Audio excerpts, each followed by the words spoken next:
Anime anime anime आजकल हर जगह सिर्फ एनिमे की बात हो रही है एंड ये मार्केट बहुत ज्यादा बड़ा है, हमारी सोच से भी ज्यादा। बट आप सोचोगे भाई हम तो एनिमे फ्री में देख लेते हैं, तो एनिमे बनाने वाली कंपनीज ऐसा कैसे कमाती हैं, कितना कमाती हैं? तो फिगर आउट वीडियो उसी के बारे में है कि हाउ एनिमे अर्न, और वो भी कितना सारा। तो ऑफ कोर्स इस वीडियो में आपको बहुत कुछ जानने को मिलेगा। ये वीडियो बहुत इंटरेस्टिंग भी होगी एंड वीडियो के एंड में कुछ ऐसे नंबर्स रिवील किए जाएंगे जो आपका दिमाग हिला देंगे। सो मेक श्योर कि वीडियो को एंड तक देखना।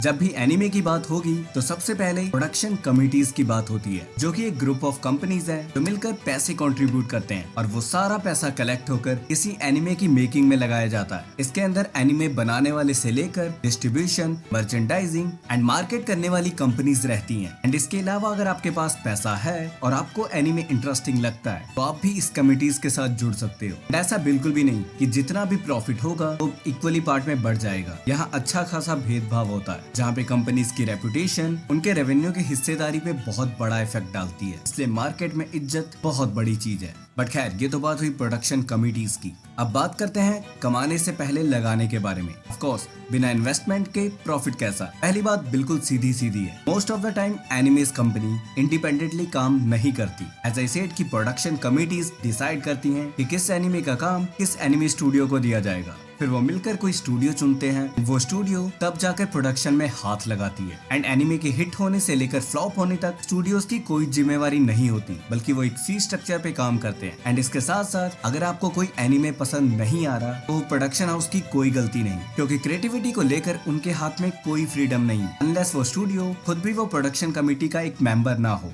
And most of the time ऐसा नहीं होता। एंड जापान में एनिमे स्टूडियोज का कंपटीशन बहुत पीक पे है, जहाँ 2020 तक सिर्फ जापान के अंदर टोटल 860 प्लस एनिमे स्टूडियोज थे। एंड इस कट टू कट कंपटीशन के अंदर स्टूडियोज को बहुत लेस मार्जिन पे काम करना पड़ता है। एंड इस कंपटीशन में सिर्फ वही कंपनी सरवाइव कर पाती हैं जिनका मैनेजमेंट सिस्टम बहुत स्ट्रॉन्ग हो, ताकि पुराने प्रोजेक्ट्स के रेवेन्यूज को आने वाले प्रोजेक्ट्स में लगाया जा सके, क्योंकि यहाँ फंड्स के बहुत पंगे हैं। एंड स्टूडियोज को डिपेंडेंट होना पड़ता है आउटसोर्सेस के कामों पर। एंड हर एक स्टूडियो में फुल फ्लेज एनिमे के साथ साथ साइमल्टेनियसली आउटसोर्सिंग के काम भी चलते रहते हैं, जिसे आप स्टूडियोज का कोलैबोरेशन कह सकते हो। ये थोड़ा अलग तरीके से है। फॉर एग्जाम्पल अगर कोई बहुत बड़ा एनिमे है, उसका बजट भी अच्छा खासा है एंड स्टूडियो को लगता है कि उनके पास वैसे आर्टिस्ट नहीं है जो कि उस एनिमे के लिए रिक्वायर्ड है, तो स्टूडियोज अपने काम को आउटसोर्स कर लेते हैं, जो उनसे अच्छा या फिर इफेक्टिव वे में वो कर पाए। जैसे कई बार कोई स्टूडियो अपना पूरा एनिमेशन का काम खुद करती है, बट इंट्रो और आउट्रो का काम किसी और कंपनी से करवाते हैं।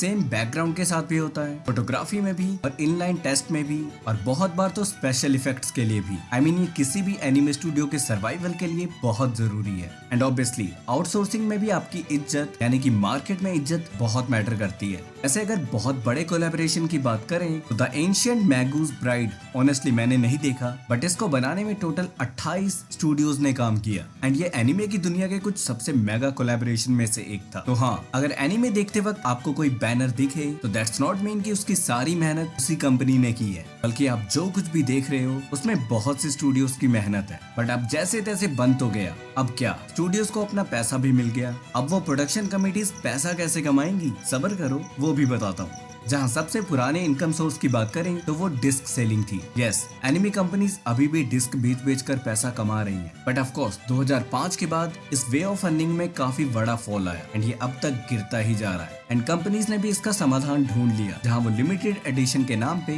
कुछ ही डिस्क बेचकर अच्छा खासा प्रॉफिट कमा लेती हैं। एंड वही फालतू की डिस्क को आज कुछ रेयर आइटम्स के नाम पर बेचा जाता है। बट स्टिल डिस्क सेलिंग इतना बड़ा बिजनेस अब नहीं रहा जितना पहले हुआ करता था।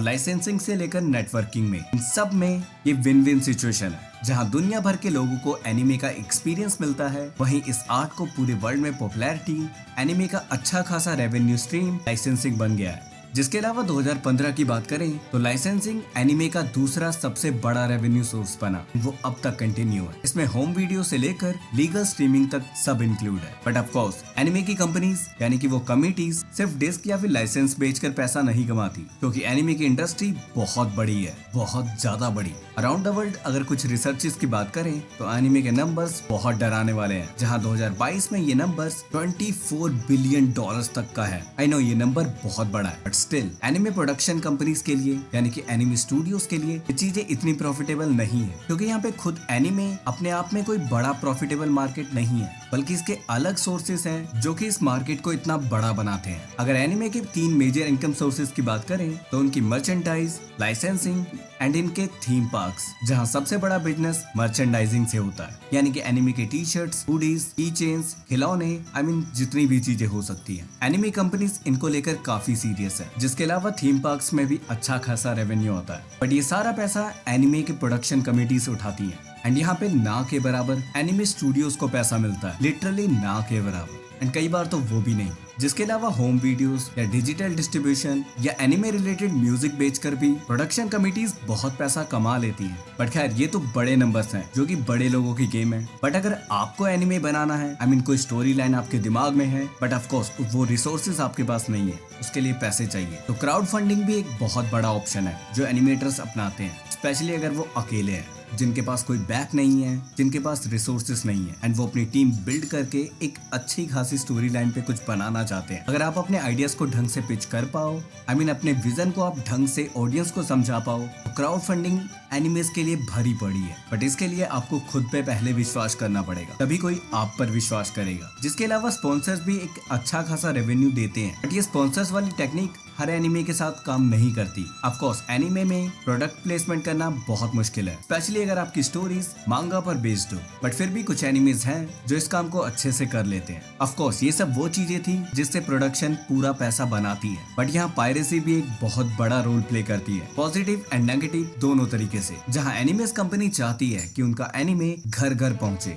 इसलिए जानते हुए भी कि उनके प्रोडक्ट की बहुत पायरेसी हो रही है, वो कुछ नहीं कहते, जैसे कि जो जैसा चल रहा है चलने दो। कई बार तो प्रोडक्शन कमिटीज पायरेसी को फंडिंग भी करते हैं, स्पेशली अगर कोई नया एनिमे अपने फर्स्ट सीजन के साथ आए, वो चाहते हैं कि लोग देखें, चाहे पायरेसी करके देखें, बट जब वो सीजन 2 आए तो लोगों के पास वो इच्छा होनी चाहिए कि वो सब्सक्रिप्शन लेकर उस एनिमे को देखें। एंड ये पॉसिबल तभी हो सकता है अगर वो एनिमे को पायरेट होने देंगे। आई नो यहाँ से लोगों को लग रहा होगा भाई कितने बेवकूफ लोग हैं, कितना लॉस करवा रहे हैं अपना, बट ऐसा बिल्कुल भी नहीं। एंड ये टेक्निक हर बार काम करती है, क्योंकि हर साल जितनी पायरेसी बढ़ती है उतने ही उनके सब्सक्रिप्शन भी बढ़ रहे हैं, तो अल्टीमेटली प्रोडक्शन कमिटीज का ही फायदा है। But of course over the time वो इवेंट्स करके लोगों को पायरेसी के बारे में एजुकेट भी करते हैं, एंड वही उनके सब्सक्राइबर भी बन जाते हैं। बट खैर वो एक कॉम्प्लेक्स टॉपिक है, उसके बारे में कभी ढंग से बात करेंगे। बट जैसा कि मैंने कहा था कि आपको एंड में कुछ बड़े नंबर्स बताऊंगा, तो कुछ बहुत ही पॉपुलर एनिमेस की बात करें तो वन पीस पूरे मार्केट में इसकी टोटल वर्थ $20